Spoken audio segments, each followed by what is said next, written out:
पापा के ज़रिए भोजपुरी के ये जो संगीत संस्कृति है वहाँ आना था, और उसके बाद मैंने भी अपने आप को रोका नहीं। जैसे गौरवा ले दिया, बहरू जी के दिव्या, सोनपुर मेला में जो थिएटर होता है और सरकारी करण के हिसाब से होता है, इन सब में सोचने की ज़रूरत है कि ये थिएटर और ये सब, मैं जहाँ कल्चर की बात करती हूँ एक मंच से, मेरे साथ की मंच में ही वहाँ पे नंगा नाच होता है। शारदा सिन्हा जी हमेशा छठ की जो एक अंतिम पर्याय है, शारदा सिन्हा जी वो जैसे छठ मैया खुद से धरा पे उतर के उनकी आवाज़ से गा रही है।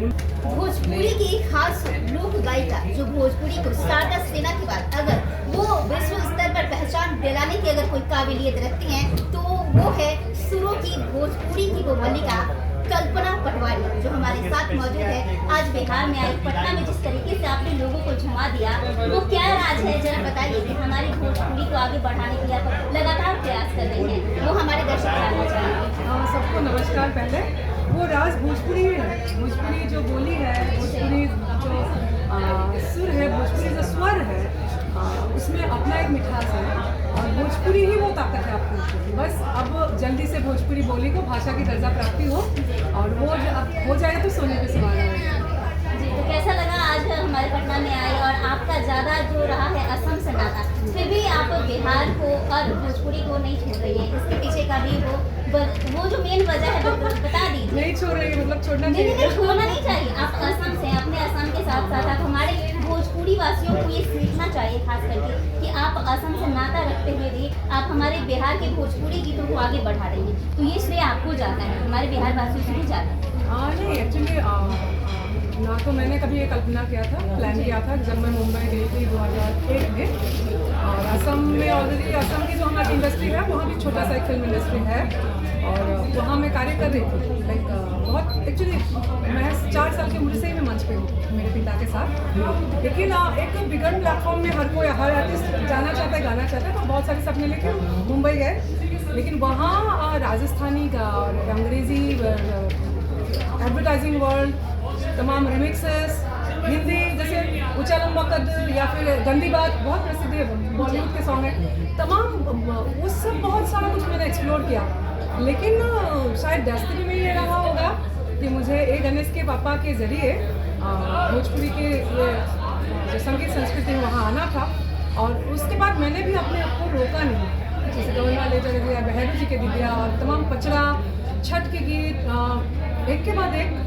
बहुत मुझे एक नया जो कल्चर है मुझे बहुत भाया, और मैं भी समझने की प्रयास किया। फिर उसके बाद फिल्म इंडस्ट्री का तीसरा दौर जो है वो बूम हुआ, और लगातार उसके बाद अलग अलग भागों में आप देखेंगी मैं अलग अलग पर्याय में मतलब कार्य करने के प्रयास करूँ। फिल्म के बाद जब लगा कि नहीं, क्या सिर्फ मैं यही गा रही हूँ, यही भोजपुरी है, तो मुझे लगा नहीं, भूपेन हजारिका जैसे है आसाम में, यहाँ भी कोई होगा जो समाज संस्कार के, जो समाज परिवर्तन के लिए संगीत करते होंगे। और फिर कवि विद्यापति जी, महेंद्र मिश्र जी, और ख़ासकर भिखारी ठाकुर जी ने मुझे बहुत ज़्यादा प्रभावित किया। और फिर एक 2010 के बाद एक नया मेरा पैरेलल इंडस्ट्री गठन करने की मैंने प्रयास किया, जो बाज़ार से हटके एक पैरेलल इंडस्ट्री क्रिएट हो, और वो लेगेसी ऑफ भिखारी ठाकुर चलते चलते अब वो इंडस्ट्री क्रिएट हुआ। और उसके वजह से मैं फिर साउथ अमेरिका गई, फिजी गई, मॉरिशस में रिलीज़ हुआ था लेगेसी ऑफ भिखारी ठाकुर। तो आप जो बोल रहे हैं ना विश्व स्तर की बात, वो दरअसल ये जो इंडस्ट्री और बाजार के गीत, उन गीतों की वजह से मैं नहीं गई, मैं भिखारी ठाकुर की वजह से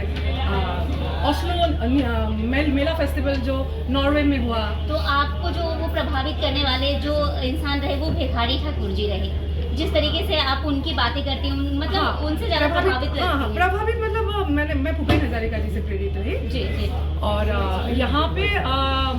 पढ़े लिखे नहीं होने के बावजूद भिखारी ठाकुर जी ने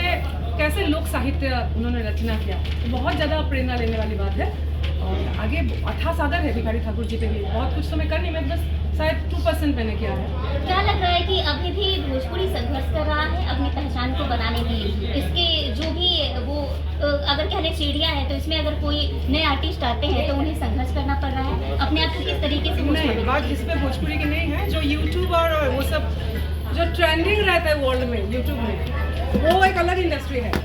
और मैं जो ये बोल रही हूँ भिखारी ठाकुर और या फिर मैं जो कह रही हूँ कि भोजपुरी को आखिरी सूची में स्थान मिले, ये दो अलग इंडस्ट्री में बढ़ चुका है एक्चुअली। सो वो भी एक शक्ति है, ताकत है कि वर्ल्ड में ट्रेंडिंग है। बट नेगेटिव एक माइलेज के साथ ट्रेंड करने से अच्छा है ट्रेंड नहीं ही हो। एक हमेशा और मैं सरकारी मंच का है बात, तो मैं बहुत बोलना नहीं चाहती, लेकिन मैं गुजारिश ये भी करूँगी कि सोनपुर मेला में जो थिएटर होता है और सरकारी करण के हिसाब से होता है, इन सब में सोचने की ज़रूरत है कि ये थिएटर और ये सब, मैं जहाँ कल्चर की बात करती हूँ एक मंच से, मेरे साथ की मंच में ही वहाँ पे नंगा नाच होता है।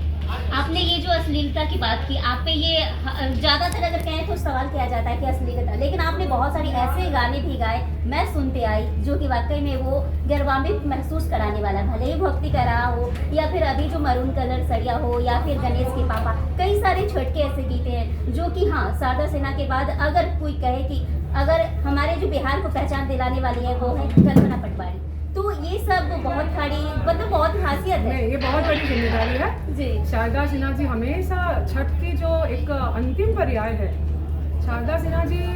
वो जैसे छठ मैया खुद से धरा पे उतर के उनकी आवाज़ से गा रही है, उनके जैसा उनका जी। वो उस आत्मा हम नहीं ला सकते। बट देन यस, मैं अलग अलग चैलेंजेस को लेने में विश्वास रखती हूँ। लेकिन आप भी वो रखती हैं मैम खासियत की शारदा सिन्हा जी के बाद आपको भी अगर श्रेय दिया जाए तो ये है, और मैं ये चाहूँगी कि हमारे जो दर्शक है, हमारे जो अगर कोई भी युवा चाहे कि इसमें करियर बनाना चाहे, तो बस आखिरी सवाल की किस तरीके से वो अपने आप को आगे बढ़ा सकते हैं, भोजपुरी में स्थापित कर सकते हैं गायकी को लेकर खासतौर। देखिए मैं बहुत अगर बात कर रही हूँ तो मैं बहुत डिप्लोमेटिक और एडिट करके बात शॉर्ट में नहीं बता दीजिए मैम। तो मैं अच्छा है हम लोग समय लेके बाद में बात करें, क्योंकि इसमें बहुत सारी बात आती है। लड़के आजकल हीरो बनने के लिए गाना गा रहे हैं, तो वो सब बहुत सारे लोग सीरियस नहीं है संगीत को लेकर, ठीक है। तो एक यूट्यूब का अलग इंडस्ट्री है, और जो सीरियसली म्यूज़िक को रियाज, जैसे हम लोगों ने कंप्लीट इंडियन क्लासिकल म्यूज़िक, अलग अलग फोक फॉर्म्स ऑफ म्यूज़िक, उस तरह से सीरियसली जो इन डेप्थ स्टडी करना चाहेंगे उनको बोल के फ़ायदा है ना। मैं बेकार में बोल के कुछ फ़ायदा नहीं है, मेरा बात कोई बहुत बहुत शुक्रिया मैम हमसे बातचीत करने के लिए। Thank you.